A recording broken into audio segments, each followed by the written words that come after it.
ഷഹലയെയും മുഹമ്മദ് റാഫി എന്ന് പറയുന്ന വ്യക്തിയെയും വാളയാർ ചെക്ക് പോസ്റ്റിൽ വെച്ചിട്ട് 30-ാം തീയതി, അതായത് കഴിഞ്ഞ ദിവസം രാത്രി 8 മണിക്ക് പോലീസ് പിടികൂടി. എന്തുകൊണ്ടാണ് പോലീസ് പിടികൂടിയത് എന്നുള്ള ഒരു ചോദ്യമാണ് അടുത്തത് വരുന്നത്. പിടികൂടി എന്ന് പറഞ്ഞു കഴിഞ്ഞാൽ സ്വന്തം ഭർത്താവ് തന്റെ ഭാര്യയെ കാണാനില്ല എന്ന് പറഞ്ഞ് പോലീസ് സ്റ്റേഷനിൽ ഒരു പരാതി നൽകിയിട്ടുണ്ട്. അവൾ എന്ത് വേണമെങ്കിലും ആയിക്കോട്ടെ, എന്റെ കുഞ്ഞിനെ എനിക്ക് തിരിച്ചു കിട്ടണമെന്ന് പറഞ്ഞ് ഉന്നത പോലീസുകാർക്കും പരാതി നൽകിയിട്ടുണ്ടായിരുന്നു. ഇതിന്റെ ഭാഗമായിട്ട് അന്വേഷണം നടക്കുകയായിരുന്നു. പല ആളുകളും പല നരേഷൻ ഇട്ടിട്ട് ഇതിനെ വളച്ചൊടിക്കുന്നുണ്ടായിരുന്നു. മുഹമ്മദ് റാഫി എന്ന് പറയുന്ന വ്യക്തിയുടെ കൂടെയാണ് അവർ പോയിട്ടുള്ളത്, അല്ലാതെ ഒരു ഹിന്ദുവിന്റെ കൂടെയല്ല. ഹിന്ദുവിന്റെ കൂടെയാണെന്നൊക്കെ പറഞ്ഞുകൊണ്ട് ആളുകൾ ഇതിനെ വേറൊരു രീതിയിലേക്ക് കൊണ്ടുപോകുന്നത് കണ്ടു. ആരുടെ കൂടെ പോയതാണെന്നുണ്ടെങ്കിലും സ്വന്തം ഭർത്താവിനെയും കുടുംബത്തെയും വഞ്ചിക്കുക എന്നുള്ളത് നല്ല പ്രവണത ഒന്നുമല്ല, അല്ലെ? വാളയാർ ചെക്ക് പോസ്റ്റിൽ വെച്ചിട്ട് 8 മണിക്കാണ് പിടികൂടുന്നത്. പിടികൂടുന്ന സമയത്ത് മുഹമ്മദ് റാഫി കൂടെ ഉണ്ടായിരുന്നു. ഒരു കാറിലാണ് വഴി സഞ്ചരിച്ചിരുന്നത്. കൂടെ കുഞ്ഞുണ്ടായിരുന്നു എന്നാണ് അറിയാൻ കഴിഞ്ഞിട്ടുള്ളത്. ഇനി അവരെ ചോദ്യം ചെയ്യുകയും ഇന്ന് 31-ാം തീയതി കോടതിയിൽ ഹാജരാക്കുകയും പിന്നീട് അവിടെ സംഭവിക്കാൻ പോകുന്ന കാര്യങ്ങളൊന്നും നമ്മൾ പ്രത്യേകിച്ച് പറയേണ്ടതായിട്ടൊന്നുമില്ലല്ലോ. അത് ആ രീതിയിലൊക്കെ സംഭവിക്കുന്നുള്ളതാണ്. അവിടെ വെച്ച് ഒരുപക്ഷെ അദ്ദേഹത്തിന് കുഞ്ഞിനെ തിരിച്ചു കിട്ടും, ഒരുപക്ഷെ വീണ്ടും കോടതി നിയമ പോരാട്ടങ്ങളിലൂടെ നടന്ന് മുന്നോട്ട് പോവേണ്ടി വരും. വല്ലാത്തൊരവസ്ഥയാണ് ആ കുഞ്ഞിന്റെ അവസ്ഥ.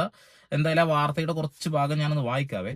30/7/2026 8 മണിയോട് കൂടിയാണ് ഇവരെ വാളയാറിൽ നിന്നും പിടികൂടിയത്. ബാലുശ്ശേരി പോലീസ് അതിന്റെ നടപടിക്രമങ്ങളൊക്കെ പാലിച്ചതിന് ശേഷം ആവും കൊണ്ടുവരുന്നത്. കഴിഞ്ഞ ജൂലൈ 16 മുതൽ കാണാതായ ബാലുശ്ശേരിയിലുള്ള ഷഹല എന്നു പേരുള്ള യുവതിയും 7 വയസ്സുള്ള ഒരു മകനെയും കുറിച്ചിട്ട് പലരും അറിഞ്ഞിട്ടുണ്ടാവും.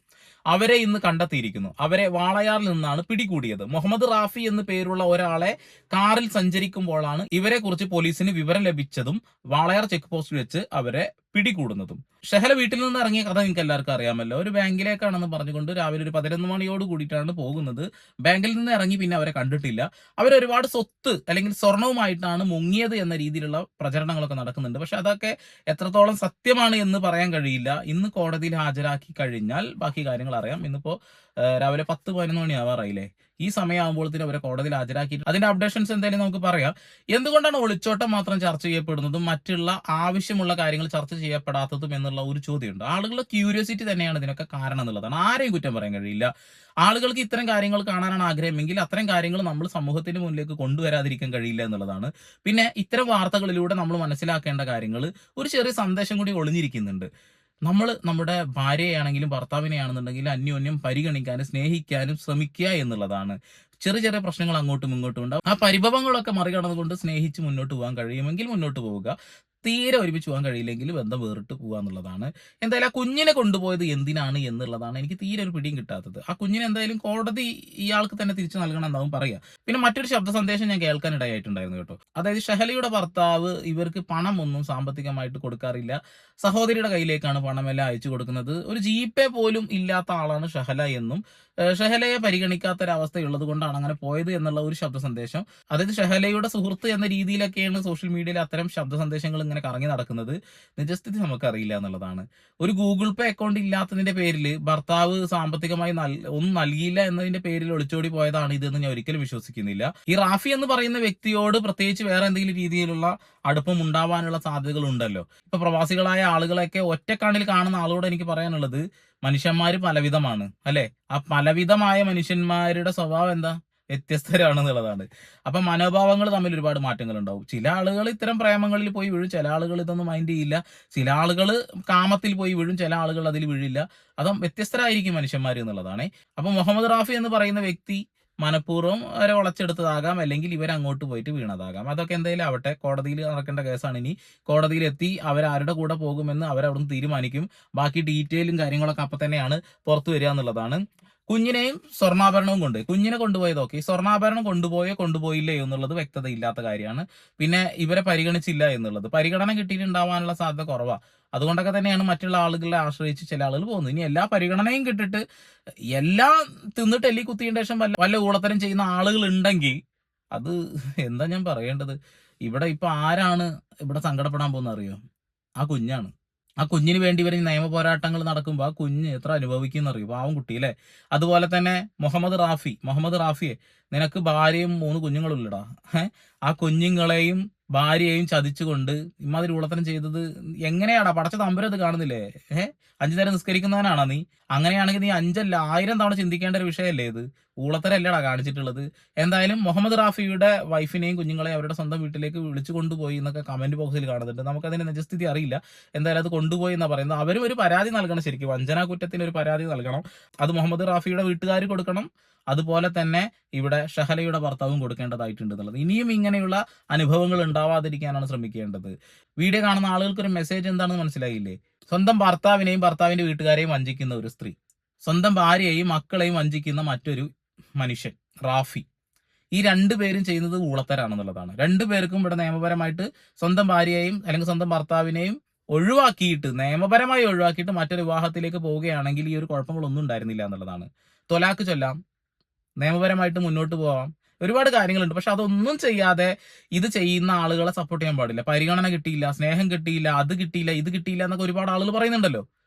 അതിനൊക്കെ അപ്പുറത്തേക്ക് ആ ഭർത്താവിനോട് കാര്യം പറഞ്ഞിട്ട് ഭർത്താവിനെ ഒഴിവാക്കാം, ഭാര്യയോട് കാര്യം പറഞ്ഞിട്ട് അവരെ ഒഴിവാക്കാം. പക്ഷെ മുഹമ്മദ് റാഫിയെ നിന്നെ എന്തായാലും കോടതിയിൽ കയറ്റി കഴിഞ്ഞിട്ടുണ്ടെങ്കിൽ നീ അവർക്ക് മാസാമാസം കൃത്യമായിട്ട് അവർക്ക് ജീവിക്കാനുള്ള ഒരു സംവിധാനം ഒരുക്കി കൊടുക്കേണ്ടി വരും. അങ്ങനെ 3 മക്കളെയും ഭാര്യയെയും നീ ഉപേക്ഷിച്ച് പോകുകയാണെന്നുണ്ടെങ്കിൽ നിന്നെ പടച്ചോന്റെ കോടതിയിലും നിനക്ക് ശിക്ഷ കിട്ടും, അതുപോലെ തന്നെ നമ്മുടെ കോടതിയിലും നിനക്ക് ശിക്ഷ കിട്ടും എന്നുള്ളതാണ്. ഇപ്പൊ ഈ ഒളിച്ചോട്ട വീഡിയോസ് ഒരുപാട് വൈറലാണ്. ആളുകളുടെ ക്യൂരിയോസിറ്റി എന്താ മനസ്സിലായില്ലേ? ഇവിടെ ഒരുപാട് കാര്യങ്ങൾ ഇപ്പൊ CJP-യുമായി ബന്ധപ്പെട്ടുകൊണ്ട് ചെയ്യുന്ന വീഡിയോസിന് വ്യൂ ഇല്ല. ആളുകൾക്ക് ഒരു പ്രത്യേകതരം മൈൻഡ് സെറ്റ് ഉണ്ട്. ആ മൈൻഡ് സെറ്റ് ഒക്കെ വേറെ രീതിയിലാണെന്നുള്ളതാണ്. എന്താ പറയാ, ഈ മുഹമ്മദ് റാഫിക്ക് 3 മക്കളാണല്ലോ ഉള്ളത്. അതിൽ ഒരാളുടെ വയസ്സ് 9, ഒരാൾക്ക് 7, ഒരാള് 6 മാസം മാത്രം പ്രായമുള്ള കുട്ടി. എന്താടാ മുഹമ്മദ് റാഫിയെ, 6 മാസം പ്രായമായ ഒരു കുഞ്ഞ്, ആ കുഞ്ഞിന്റെ നിഷ്കളങ്കമായ മുഖം കണ്ടിട്ടും നിനക്ക് ഇമാതിരി ഉളത്തരം ചെയ്യാൻ തോന്നിയിട്ടുണ്ടെങ്കിൽ എന്തായാലും ഇന്നിപ്പോ ആക്കി നിജസ്ഥിതി അറിയാന്നുള്ളതാണ്. എന്തൊക്കെയാണ് സംഭവിച്ചതെന്ന് നമുക്ക് വ്യക്തമായിട്ട് മനസ്സിലാക്കാന്നുള്ളതാണ്. അങ്ങനെ പോലീസിൽ പരാതി നൽകി, ഉന്നത പോലീസ് ഉദ്യോഗസ്ഥനും പരാതി നൽകിയതിന്റെ ഭാഗമായിട്ടാണ് ഇയാളെ അറസ്റ്റ് ചെയ്തിട്ടുള്ളത്. ഇപ്പൊ ഈ ഒരു വിഷയം കിട്ടിയപ്പോൾ തന്നെ ഒരുപാട് ആളുകൾ ഒരുപാട് കഥകൾ മെനയുന്നു, ഒരുപാട് വീഡിയോസ് ആഡ് ചെയ്തുകൊണ്ടൊക്കെ വീഡിയോ ചെയ്യുന്നത് ഞാൻ കാണുന്നുണ്ട്. എനിക്ക് അങ്ങനെ ചെയ്യാൻ ബുദ്ധിമുട്ടുണ്ടായിട്ടൊന്നുമില്ല. പക്ഷെ യഥാർത്ഥത്തിൽ എന്ത് സംഭവിച്ചു എന്ന് അന്വേഷിക്കുക എന്നുള്ളത് നമ്മുടെ കടമയാണ്. അതിന്റെ ഭാഗമായിട്ട് തന്നെയാണ് വീഡിയോ ചെയ്യാതിരുന്നത്. ഇന്നെന്തായാലും കോടതിയിൽ അവർ എന്ത് പറയുമെന്ന് കാണാം. മുഹമ്മദ് റാഫി എന്തുകൊണ്ടാണ് സ്വന്തം ഭാര്യയും മക്കളെയും വഞ്ചിച്ചുകൊണ്ട് ഇങ്ങോട്ട് പോയതെന്നും ഷഹല എന്തിനാണ് ഇങ്ങനെ ഒരു കാര്യം ചെയ്തത് എന്നുള്ളതിന്റെ ഒക്കെ കൃത്യമായിട്ടുള്ള ഒരു രൂപരേഖ കിട്ടും. അല്ല, കൃത്യമായിട്ട് തന്നെ നമുക്ക് അതിനൊരു ഉത്തരം കിട്ടും. എന്തായാലും ഇവിടെ കുറച്ച് കുഞ്ഞുങ്ങൾ കൂടി വിഷമിക്കുന്നുണ്ട് എന്നൊരു കാര്യം അത് ഓർക്കുക. ഇങ്ങനെ വല്ല ആളുകളോട് നിങ്ങൾക്ക് സ്നേഹം തോന്നുകയാണെന്നുണ്ടെങ്കിൽ, ഇഷ്ടം തോന്നുകയാണെന്നുണ്ടെങ്കിൽ, നിങ്ങൾ വിവാഹിതനാണെങ്കിൽ തീർച്ചയായിട്ടും നിങ്ങളുടെ ബന്ധം വേറിട്ടതിന് ശേഷം നിങ്ങൾ എന്താ ചെയ്തോ, പക്ഷെ ആ കൂട്ടത്തിൽ ആ കുഞ്ഞുങ്ങളെ ഉപേക്ഷിക്കുകയും ആ കുഞ്ഞുങ്ങൾക്ക് ഉപദ്രവം ഉണ്ടാകുന്ന കാര്യങ്ങൾ ചെയ്യാതിരിക്കുക മാത്രമേ പറയാനുള്ളൂ. പിന്നെ പ്രവാസിമാരുടെ ഭാര്യമാരങ്ങനെയാണ്, ഭർത്താക്കന്മാർ ഇങ്ങനെയാണെന്നുള്ള നരേഷൻ ഒന്നും കൊണ്ടുപോകാതിരിക്കുക. മനുഷ്യന്മാർ വ്യത്യസ്തരാണ്, പലവിധമാണ് പല ആളുകളുടെ മനോഭാവം. ഇപ്പൊ തെങ്ങേറ്റക്കാര് തേങ്ങ ഇടുന്ന സമയത്ത് ഒരു കുലയിലെ ഒരു തേങ്ങ ആയതാണെന്ന് നോക്കും. അതായതാണെങ്കിൽ ആ കൊല അങ്ങ് വെട്ടിയിടും, അതിലെല്ലാം ആയതാണെന്ന് കരുതിക്കൊണ്ട്. അതുപോലെയല്ല മനുഷ്യന്മാര്. നമ്മളെല്ലാവരും ഒരു കുലയിലെ അംഗങ്ങളല്ല. നമ്മളെല്ലാവരും വ്യത്യസ്തരായ ആളുകളാണ്, വ്യത്യസ്ത മേഖലയിലുള്ള ആളുകളാണ്, വ്യത്യസ്ത മനുഷ്യന്മാരാണെന്നുള്ളതാണ്. അപ്പൊ പ്രവാസികളായ ആളുകളെ നാണം കെടുത്തുന്ന വൃത്തികെട്ട പ്രവണതകൾ അവസാനിപ്പിക്കുക. അതുപോലെ തന്നെ ഇതിന് മറ്റൊരു നരേഷൻ കൂടി ചില ആളുകൾ കൊടുക്കുന്നുണ്ട്. ഒരു പ്രത്യേക വിഭാഗത്തിലുള്ള ആളുകൾ മാത്രമാണ് ഒളിച്ചോടുന്നത്, അതാണ് ഇതാണെന്നൊക്കെ. ഇതിന്റെ പൊന്നു മക്കളെ, മനുഷ്യന്മാരല്ലേ, മനുഷ്യന്മാര് എന്ത് ജാതി മതം, നമ്മൾ ഉണ്ടാക്കിയതല്ലേ ജാതി മതമൊക്കെ. എല്ലാവർക്കും ബലഹീനതകൾ ഉണ്ടാവും. ആ ബലഹീനതയിൽപ്പെട്ട ഒരാൾ എന്തെങ്കിലും ചെയ്തു കഴിഞ്ഞാൽ അത് ആ സമുദായത്തിന് മുഴുവൻ കരിവാരി തേക്കാൻ വേണ്ടി ഉപയോഗിക്കരുത്. അത് ആദ്യം മനസ്സിലാക്കുക എന്നുള്ളതാണ്. പിന്നെ ഇഷ്ടമുള്ള ആളുടെ കൂടെ ജീവിക്കാനുള്ള സ്വാതന്ത്ര്യം നമ്മുടെ രാജ്യത്തുണ്ട്. പക്ഷെ ഇങ്ങനെയുള്ള വഞ്ചനകൾ ചെയ്യുമ്പോഴാണ് അത് പ്രശ്നമായിട്ട് നമ്മൾ കാണാറുള്ളൂ എന്നുള്ളതാണ്. ബാക്കിയുള്ള കാര്യങ്ങളൊക്കെ നമുക്ക് എന്തായാലും ഇന്നത്തോടു കൂടി അറിയാൻ കഴിയും. പരമാവധി ഷെയർ ചെയ്യുക. വീണ്ടും വരെ പുതിയ വാർത്താവിശേഷങ്ങളുമായി സന്ദീപ് പോൾ സൈനിങ് ഓഫ്.